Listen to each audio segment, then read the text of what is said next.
You know, a lot of people, especially in the Tea Party and the conservative movement, say they want someone with real-world experience, not these career politicians. Well, how about if I describe somebody who earned their master's degree and 6 years working for the Department of the Navy, then went home to Georgia, enjoyed a successful career at the Coca-Cola Company, moved up through that into the Pillsbury Company, then Burger King, then became CEO and president of Godfather's Pizza.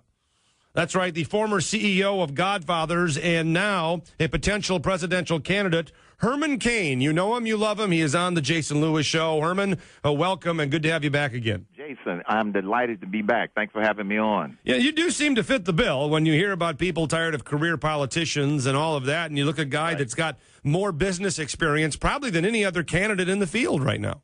I know you're right because, businessmen are problem solvers. That's what I've done all my career. Because in business, if you don't solve problems, guess what? You're going to be out of business. And I think that that's what a lot of people are looking for, Jason, based upon, the thousands and thousands of people I've talked to across this country over the last couple of years. And I often get asked by some skeptical reporters, well, you've never held public office. And I say, you're right. Yeah, what's the downside? Right. Most of the people in D.C. haven't held public office. How's that working out for you? Right, exactly. They had stopped to think about that. And the other thing is, on November the 2nd, when we woke up on November the 3rd, man, that told me that the citizens movement that's sweeping across this country is here to stay. So I believe that the people have an appetite for what some like to call an unconventional candidate, but who happens to have a very strong problem-solving background. Here's one of the reasons I like the promotion of business people into politics. I mean, we've got enough career politicians. We've got enough journalists and teachers and lawyers. Right. But let's be honest, these people are officers of the government. If you're a lawyer, you wouldn't, and we all need the law and we need our courts, but the fact is you would not exist without the apparatus known as government. Yes. In the business world, you do not have the ability to coerce people. You can't get a subpoena. You can't get a summons. You can't tax. Everything is based on that fundamental Milton Friedman notion of a voluntary choice, which means you've got to please people. You've got to do what people want. In business, you have to earn your customers' business. You have to earn their loyalty. You have to earn their respect, or you will be out of business. Unfortunately, Washington, D.C. has turned itself into a political elite attitude. They don't feel as if they have to earn the American voters' trust or vote until it's election time. And that's part of the problem. And that's the huge problem. That is a huge problem. They have basically lost touch with the American people.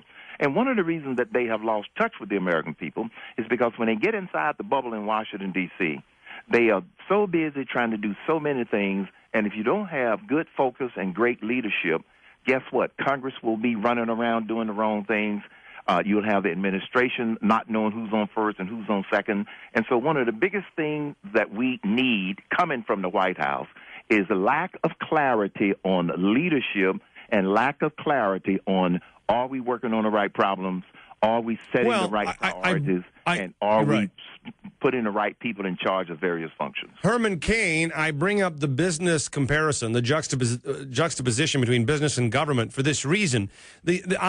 Because government does not have to please its consumers, it has the power to tax. It's a legal monopoly. Yes. We should never, ever devote resources to government unless we absolutely have to. All of the investments, the stimulus plans, and government investment is an oxymoron. All of those, as much as possible, should be left to the private markets where people invest for an economic return, not a political return. A big example is Fannie Mae and Freddie Mac, which are disasters. And as you know, their downfall were the catalyst for our financial meltdown. And you're absolutely right. When you have the power to use the force of government to continue to raise taxes and take away people's livelihoods, the Founding Fathers didn't intend it to be that way, Jason. They were supposed to be citizen legislators, which meant that you'd go to Washington, D.C., you'd do a little bit of business and keep government limited, and then you go home. The problem now is they never go home. They come to Washington, D.C., and they will die in office before they will go home. They will go out horizontal.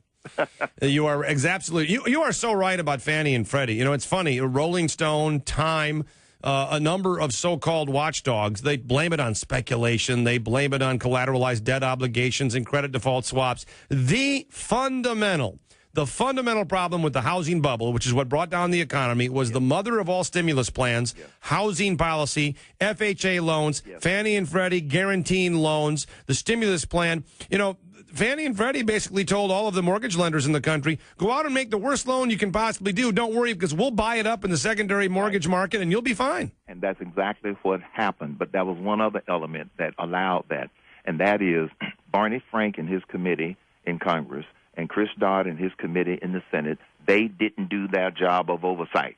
They did not do their job of oversight. And that is a paper trail a mile long that shows where they, in fact, didn't do their job. Oh, they were cheerleaders for Fannie and Freddie. Cheerleaders. And even a couple of years before Fannie and Freddie finally went down, Harry Reid, Chris Dodd and Barney Frank said, oh, we don't have a problem with Fannie Mae. There's no crisis. And they put on more affordable housing mandates. Exactly. And let's be honest here, Herman Cain. Let's be honest. This has been a bipartisan problem. When the Republicans could have really reformed Fannie and Freddie, you had Republican cheerleaders, too, for under the guise of, we've got to encourage home ownership, Herm. And in all fairness, under the Bush administration, Senator Sununu did try to introduce legislation, but they didn't have that magical 60-vote margin to end debate. They blocked reform of Fannie Mae and Freddie Mac back during the first Bush administration. Right. But you're right. They did try, though. They did try, but they didn't have a 60-vote margin in order to be able to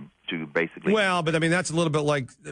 President Bush also expended a little bit of capital trying to reform Social Security, but it went nowhere in the Republican Congress. I mean, the part of the problem, and one of the reasons people like you are Tea Party favorites, is because the American people are looking for conservatives first, or shall I say limited government types. I tend to be a bit more libertarian than most, but they're looking for that, not these cheerleaders between Republicans and Democrats all the time. Absolutely. That's exactly what they're looking for. And unfortunately, as you indicated, President Bush expended an awful lot of political capital, and the reason he wasn't able to get this whole idea of personal retirement accounts across the finish line is because, number one, he wasn't a good messenger of the message, and number two, the Republican colleagues that he had in Congress didn't help him to try to explain it to the American people and fight off the fear factor and the demagoguery that was going on the parts of the liberals. So is it official? Is Herman Cain running for president?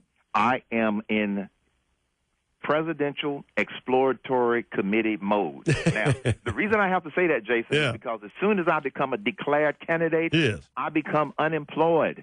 Okay? Right. It'll be 15,000,001. And I don't want to become unemployed prematurely, if you know what I mean. Well, let's see. You've got the Romneys out there. He's got a ton of money. You've got Gingrich. You've got Palin and Thune and Ron Paul and Tim Pawlenty and Michelle Bachmann looks like she's going to run, and Mike Huckabee. I mean, what separates Herman Cain?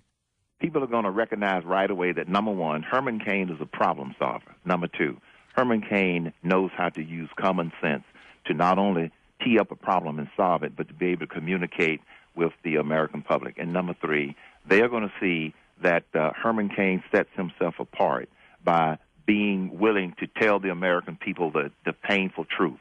We are broke, folks. We cannot keep playing don't cut my program, but go cut everybody else's program. Are you willing to march into Iowa and talk about the insanity of ethanol subsidies? I'm not going to march into Iowa and talk about the insanity of ethanol subsidies. What I'm going to do when I go to Iowa is talk to the farmers and the people in Iowa about what we ought to be doing with that product, and that is getting it shipped to these countries that are starving. Yeah, making food. Exactly. There's an old Chinese proverb, he who burns his food soon starve. And so it gets back to what I said, Jason, about working on the right problem. The problem that needs to be solved for our American farmers is being able to get their products to those countries that are starving.